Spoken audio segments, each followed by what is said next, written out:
आज की इस वीडियो में आप लोग देखने वाले हैं कक्षा 12वीं की भौतिक विज्ञान, जो कि एनसीईआरटी की बुक से लेसन नंबर 5 का हम लोग न्यूमेरिकल्स कर रहे हैं। और लेसन 5 का ये जो न्यूमेरिकल्स है लास्ट वाला, वह क्वेश्चन नंबर है 5.15। ठीक है, तो यह वाला क्वेश्चन आपको करना है। तो आइए देखते हैं कि क्वेश्चन में कहा क्या गया है। कहा गया है कि एक छोटा छड़ चुंबक जिसका चुंबकीय आघूर्ण 5.25 × 10⁻⁻2 जूल प्रति टेस्ला है। ठीक है, फिर कहा है कि इस प्रकार रखा है कि इसका अक्ष पृथ्वी के क्षेत्र की दिशा के लंबवत है। चुंबक के केंद्र से कितनी दूरी पर परिणामी क्षेत्र पृथ्वी के क्षेत्र की दिशा से 45 अंश का कोण बनाएगा यदि हम, अब कंडीशन दे रहा है। पहले उसने क्या कहा है समझ लीजिए। उसने कहा है कि एक कोई छड़ चुंबक है जिसका आघूर्ण आपको दे दिया गया है, वह कितना है 5.25 × 10⁻⁻2 जूल प्रति टेस्ला दिया गया है। ठीक है, कहा कि इसको इस प्रकार रखा गया है कि जो इसका जो अक्ष है पृथ्वी के क्षेत्र की दिशा के क्या है लंबवत है। कहने का मतलब क्या है कि यह आपका एक चुंबक है। ठीक है, एक छोटा चुंबक आपका हो गया N और S। ठीक है, अब कहा गया है कि इसका जो अक्ष है, यह छोटा चुंबक हो गया कि इसका जो अक्ष है, अक्ष का मतलब ठीक इसके यही वाली जो यहां से इसके ठीक बीच ये रेखा है, इसका जो यही अक्ष हो गया। ठीक है, कि इसका जो अक्ष है पृथ्वी क्षेत्र के दिशा के लंबवत है। तो पृथ्वी की क्षेत्र की दिशा क्या होती है, भौगोलिक स्थिति इसकी यह होती है। ठीक, इसके क्या हो गया, यह लंबवत हो गया है। ठीक है, फिर कह रहा है कि आपका यह पृथ्वी का चुंबकीय क्षेत्र हो गया। ठीक है, नीचे से ऊपर की ओर। फिर कहा कि चुंबक के केंद्र से कितनी दूरी पर, चुंबक के केंद्र से मान लीजिए, तो अगर आप इसको बीचों बीच लेके जाएंगे यहाँ से, तो आप इस प्रकार से बना सकते हैं। मान लीजिए चुंबक का यह मध्य बिंदु होगा इस प्रकार से यहाँ से। ठीक है, फिर कहा क्या है कि चुंबक के केंद्र से कितनी दूरी पर परिणामी क्षेत्र पृथ्वी के क्षेत्र के साथ, इसका जो परिणामी क्षेत्र होगा पृथ्वी के क्षेत्र के दिशा से 45 अंश का कोण बनाएगा। ठीक है, अब कंडीशन आपसे से क्या रखा है, यदि अभिलंब समद्विभाजक पर देखें। अभिलंब समद्विभाजक का मतलब यही चीज हो गया, इस वाले ये जो पृथ्वी अक्ष, एक बार इस पे देखना है। यानी आप कह सकते हैं चुंबक के निरक्षीय स्थिति में आपको देख के बताना है कि कहां पर इस चुंबक के केंद्र से कितनी दूर पर आपको यह बताना है कि इसका जो कोण बनेगा पृथ्वी के क्षेत्र और चुंबकीय क्षेत्र के बीच का 45 अंश का कोण बनेगा, पहली कंडीशन। दूसरी में कहना है कि अक्ष पर देखना, अक्ष का मतलब इस पे देखना है, यानी इसके अच्छी स्थिति में आपको देख के बताना है। ठीक है, तो वही पूछा है कि इस स्थान पर पृथ्वी के चुंबकीय क्षेत्र का जो परिमाण है वह 0.42 गॉस दिया है। ठीक है, तो कहा है प्रयुक्त दूरियों की तुलना में चुंबक की लंबाई की उपेक्षा कर सकते हैं। जो चुंबक की लंबाई इसकी उपेक्षा कर सकते हैं। ठीक है, तो अब हम देखिए क्या करेंगे। जो चीजें आपको पता है पहले आप उसको लिख लीजिए, फिर आपसे क्वेश्चन क्या किया गया उसको समझिए। आपको दिया गया है पृथ्वी का चुंबकीय आघूर्ण। ठीक है, तो इसका आप हल किस प्रकार से करेंगे, जो चीजें पता पहले आप उसको लिख लीजिए। ठीक है, लिखेंगे तो चुंबकीय आघूर्ण, चुंबकीय आघूर्ण जिसको आप किससे व्यक्त करते हैं, यम से। कितना दिया गया है 5.25 × 10⁻⁻2 जूल प्रति टेस्ला दिया गया है। ठीक है, अब आपको इसके बाद कहा है कि इसके अक्ष के पृथ्वी से क्षेत्र की दिशा के लंबवत है, या तो आपको दिशा के लंबवत बता ही दिया है। चुंबक के केंद्र से कितनी दूरी पर रखना है छोड़िए, आप सीधे आप यहाँ पे देखेंगे क्या पृथ्वी के चुंबकीय क्षेत्र का परिमाण दिया है, पृथ्वी के चुंबकीय क्षेत्र का क्या दिया है परिमाण दिया है। तो और आप जानते हैं कि पृथ्वी का जो चुंबकीय क्षेत्र का परिमाण किस प्रकार से व्यक्त करते हैं, BS से। लिखेंगे पृथ्वी के चुंबकीय क्षेत्र का परिमाण, पृथ्वी के चुंबकीय क्षेत्र का परिमाण, चुंबकीय क्षेत्र का परिमाण। ठीक है, जिसको हम व्यक्त करते हैं BS से, वह कितना दिया गया है 0.42 गॉस। ठीक है, और यहाँ पर मात्रक हमारा टेस्ला में है, तो इसको टेस्ला में कन्वर्ट कर देंगे 10⁻⁴ से गुणा कर देंगे तो यह हो जाएगा 0.42 गुणे इसी में हम 10⁻⁴ से गुणा कर देंगे तो यह गॉस किस में बदल जाएगा, टेस्ला में। ठीक है, अब हम चलते हैं पहले वाले पर कि यह पहला क्या है। इसका हम पहला पार्ट आप लेते हैं, ध्यान से देखिएगा। पहले पार्ट में पहले आप चित्र समझ लीजिए, फिर आप सब कुछ समझ जाएंगे। तो यह आपका चुंबक हो गया, अब इस चुंबक का यह अक्ष हो गया और यह पृथ्वी का चुंबकीय क्षेत्र हो गया। अब कहा है पहली कंडीशन कि आपको बताना है कि इस चुंबक के केंद्र से कितनी दूर पर यह जो चुंबकीय क्षेत्र है और यह चुंबक है, यह जो पृथ्वी का चुंबकीय क्षेत्र और चुंबक है, इनके बीच जो बनने वाला कोण है वो 45 अंश का होगा। ठीक है, तो हम मान लेते हैं कि इसके अक्ष पर बोला है ना पहला कि अभिलंब समद्विभाजक पर देखें, तो अभिलंब समद्विभाजक हो गया। इस पे हम देखते हैं तो मान लेते हैं यहाँ पे कोई एक बिंदु है। ठीक है, यहाँ पे हम ले लेते हैं इसके केंद्र से यहाँ पर कोई एक बिंदु है जहां पर अब हम देखेंगे ये पृथ्वी का जो चुंबकीय क्षेत्र है ऊपर की तरफ जाएगा इस प्रकार से। ठीक है, और यह चुंबक है, यह से निकलते हैं यश की तरफ आते हैं, यानी इसकी दिशा यह होगी। ठीक है, चुंबकीय क्षेत्र की जो दिशा यह होगी और पृथ्वी का जो चुंबकीय क्षेत्र होगा ऊपर की तरफ होगी। ठीक है, तो इनके बीच यह इधर जो लगता है यह आपका हो जाएगा चुंबकीय क्षेत्र आप Bm, यानी चुंबकीय क्षेत्र मैग्नेटिक, यानी पृथ्वी का चुंबकीय क्षेत्र हम Bm से व्यक्त करते हैं और यह जो पृथ्वी का चुंबकीय क्षेत्र है यह आपका हो जाएगा BH। अब इन दोनों का परिणामी जो होगा इनके ठीक बीच से जाएगा, यानी B, यही होगा। आपको बताना है, इसी B का मान बताना है। फिर से समझिए, कहा क्या गया कि यह जो चुंबक है इस चुंबक के केंद्र से कितनी दूरी पर वह बिंदु होगा जहां पर आपका चुंबकीय क्षेत्र, यानी आपका चुंबकीय क्षेत्र और पृथ्वी का क्षेत्र के बीच जो बनने वाला कोण होगा वह 45 अंश का होगा। तो हमने जब इसका बनाया तो 90 का बनाया, तो इनका जो परिणामी आएगा वह ठीक इनके बीच से जाएगा, जो कि इसको क्या करेगा 45 में डिवाइड कर देगा। कितने डिवाइड कर देगा 45 में। तो आपको बताना है कि यहाँ से यहाँ तक की दूरी कितनी होगी, यहाँ से यहाँ तक की दूरी कितनी होगी। और आप जानते हैं कि यह किस स्थिति में है, निरक्षीय स्थिति में है, इसलिए इसकी दूरी को हम लोग किससे व्यक्त करते हैं, इसकी दूरी को हम लोग व्यक्त करते हैं Req से। आपको इसी का मान बताना है। तो हम लिखेंगे, यहाँ पर लिखेंगे कि इसका जो लिखेंगे कि निरक्षीय स्थिति में क्या लिखेंगे, चुंबक से लिख देंगे आप माना चुंबक से निरक्षीय स्थिति में बिंदु की दूरी हमने कितना ले लिया है, Req लिया है। Req हो तो अब वहां पर हम देखेंगे कि स्थिति में यहाँ पर चुंबकीय क्षेत्र कितना मिल रहा है, क्या निकालेंगे, चुंबकीय क्षेत्र निकाल देंगे। ठीक है, लिखेंगे इस बिंदु पर चुंबकीय क्षेत्र, तो क्या लिखेंगे, तो चुंबकीय क्षेत्र। और आपको पता होना चाहिए कि निरक्षीय स्थिति में चुंबकीय क्षेत्र का मान कितना होता है, चुंबकीय क्षेत्र Bm बराबर आपका होता है μ0/4π गुणे m/Req का होल क्यूब।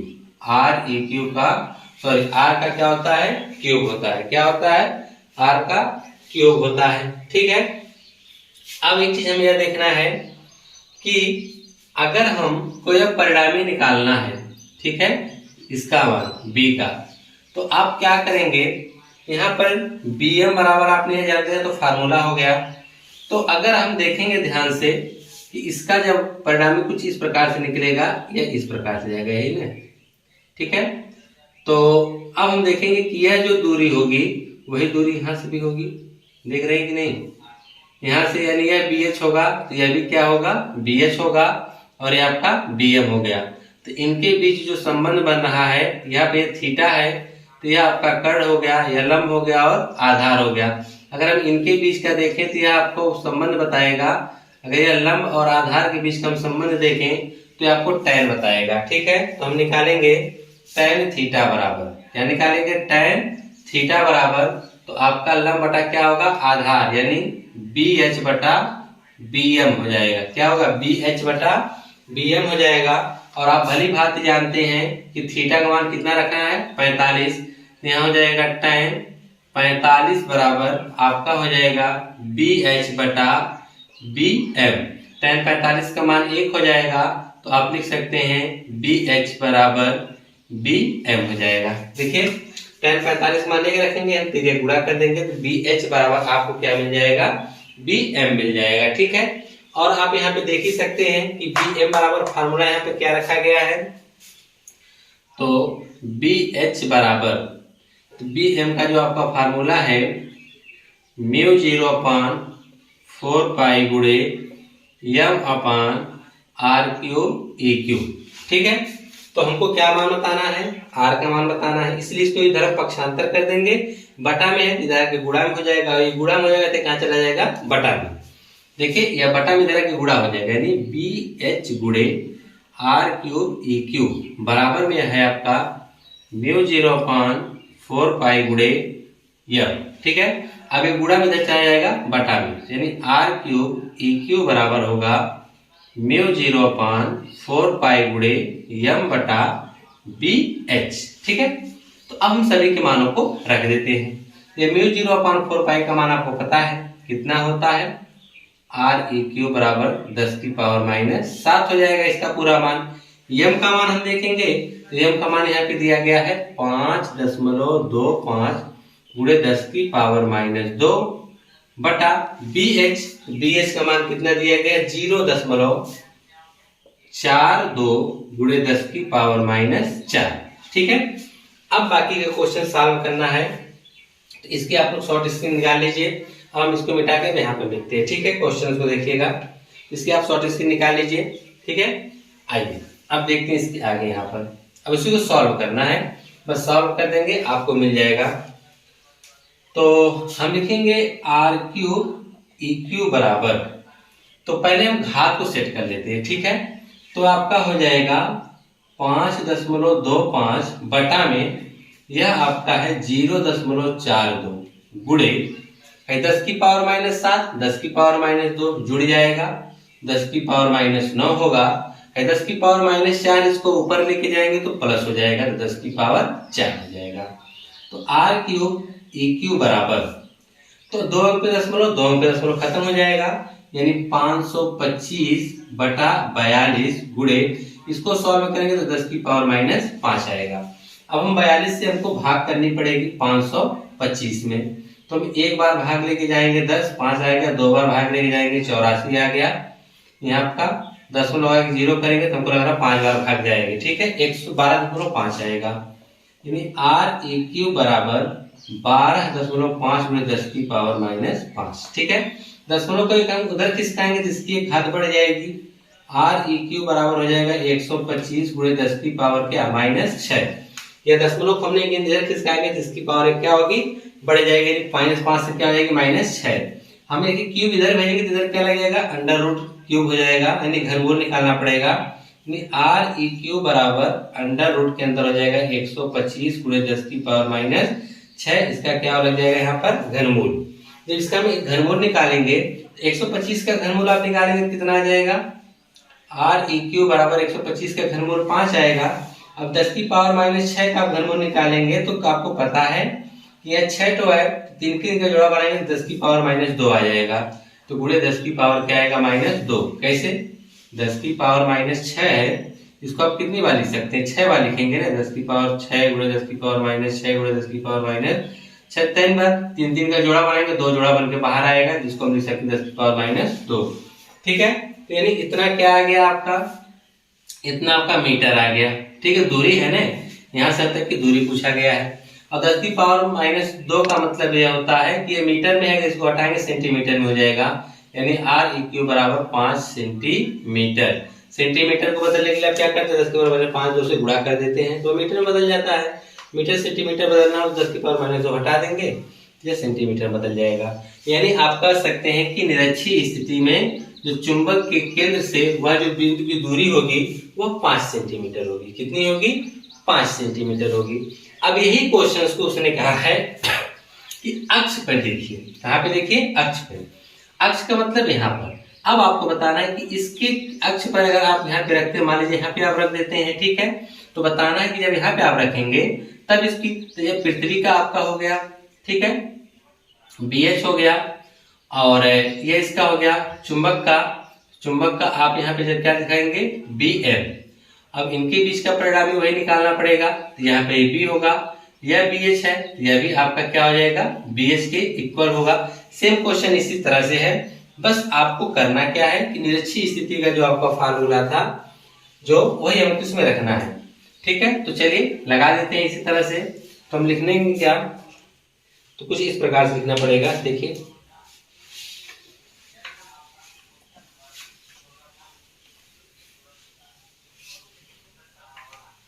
तो दूसरा वाला आपका होगा, कहा है कि अक्ष पे देखिए, यानी जब बिंदु निरक्षीय स्थिति पर हो, सॉरी अच्छी स्थिति पे हो, कहां पे हो, अच्छी स्थिति पर हो, अच्छी स्थिति पर हो, तब आपका क्या होता है BM बराबर आता है μ0/4 गुणे 2m अपान r AX का क्यूब। क्या आता है BM बराबर आपका आ जाता है μ0/4 गुणे 2m अपान r क्यूब AX आ जाता है, ठीक है। तो अब आप जानते हैं कि आपको किसका मान निकालना है, इसका निकालना है ना, तो इसको पक्षांतर कर दीजिए जैसे हमने पिछले क्वेश्चन में किया था। AX बराबर μ0/4 गुणे 2m बटा यहाँ पे आ जाएगा आपका BM, ठीक है। अब आप जानते हैं कि इसका जो मान है क्या है 10⁻⁷। μ0/4 का जो मान है वह कितना आएगा 10⁻⁷ आ जाएगा, गुणे 2 गुणे यम का मान देखिए यहाँ पर था, कितना था 5.25 गुणे 10⁻² बटा BM, ठीक है। तो आपका यहाँ पर यह था 0 कितना था 4 2 गुणे, हमने इसको गॉस से टेस्ला बदला था, कितना गुणा किया था 10⁻⁴ से, ठीक है। तो अब देखिए सब कुछ इस 2 को अगर हटा देते हैं, बाकी क्वेश्चन हमने जो सॉल्व किया वही है 10⁻⁷ 5.25 10⁻² 0.42 गुणे 10⁻⁴, सब कुछ पहले वाला ही है। हम 2 को पहले रख लेते हैं गुणे, और इन सबको हमने जब सॉल्व किया है अभी को, हमारा सॉल्व करने के बाद आया था, कैलकुलेशन करने के बाद हम आपको बता देते हैं थोड़ा सा, यह आया था आपका 525 बटा 42 गुणे 10⁻⁷, 10 की पावर तो कितना -9 हुआ था, और -9 में हमने 4 ले जाके जोड़ा था, तो आपका आया था 10⁻⁵ आया था, ठीक है। देखिए कैसे, 2 यहाँ पर है, यहाँ पे 2 दशमलव हमने खत्म कर दिया, 10⁻⁷ 10⁻² कितना हो गया 9 हो गया, -9 भाई माइनस का 4 हमने ऊपर लेके गया, तो कितना रिजल्ट आ गया -5, 10⁻⁵ हो गया। हमने 42 से जब भाग किया था इसमें, तो आप निकाल लें r³ AX बराबर, तो 2 गुणे, जब आपने इसमें 42 से भाग किया तो आया था आपका 12.5 गुणे 10⁻⁵, यही आपका रिजल्ट आया था। फिर आपने दशमलव की किसका, इसकी एक पावर बढ़ गई थी, r³ AX बराबर 2 गुणे, यह आया था 125 गुणे 10⁻⁶ हो गया था, ठीक। अब इसका हम क्यूब इधर करेंगे तो इधर आके घनमूल इसका हो जाएगा, यानी RAX, इसका इधर क्यूब रूट निकल जाएगा, 2 गुणे 125 गुणे 10⁻⁶, यहाँ पे 3 हो जाएगा, ठीक है। स्क्वायर इधर सटेगा, इधर घनमूल लग जाएगा। 2 का घनमूल तो आप नहीं निकाल सकते, इसको इधर रहने दीजिए, गुणे 125 का आप जानते हैं कितना होगा 5, और 10⁻⁶ का कितना निकल कर आएगा 10⁻²। और आपको हम बता दें कि 2 का घनमूल जो होता है, पिछले क्वेश्चन में भी हमने बताया था, उसको आप याद कर लीजिए, वह होता है 1.26 गुणे 1.26 होता है, क्या होता है 2 का घनमूल 1.26 गुणे में कितना होगा 5 गुणे 10⁻², हम गुणा कर देते हैं, 5 × 30 की 0 से 3 का हो जाएगा, 5 2 10 3 13 3 अस्सी का 5 × 5 1 6, 2 पे दशमलव गुणे 10⁻², तो यह आपका आ गया 6.3 गुणे 10⁻² मीटर। क्या आएगा 6.3 गुणे 10⁻² मीटर आएगा। या इसे आप मीटर हटाएंगे 10 की पावर तो 6.3 सेंटीमीटर आ जाएगा, या इसे आप लिख सकते हैं 6.3 सेंटीमीटर। यानी निरक्षीय स्थिति या अच्छी स्थिति में हम जब देखेंगे तो चुंबक के केंद्र से वह बिंदु कितनी दूरी पर मिलेगा, 6.3 सेंटीमीटर की दूरी पर मिलेगा। आपको वही बताना था, ठीक है। आपसे क्वेश्चन पूछा गया था ने कि चुंबक के केंद्र से कितनी दूरी पर परिणामी क्षेत्र जो होगा पृथ्वी के क्षेत्र की दिशा से 45 अंश का कोण बनाएगा। तो अच्छी स्थिति में 6.3 सेंटीमीटर की दूरी पर और अच्छी स्थिति में 5 सेंटीमीटर की दूरी पर वह आपका जो पृथ्वी के साथ जो उसका चुंबकीय क्षेत्र है पृथ्वी का और चुंबक का उसके साथ 45 अंश का कोण बनाएगा। तो इस प्रकार से जो आपके क्वेश्चन थे अध्याय 5 के समाप्त होते हैं।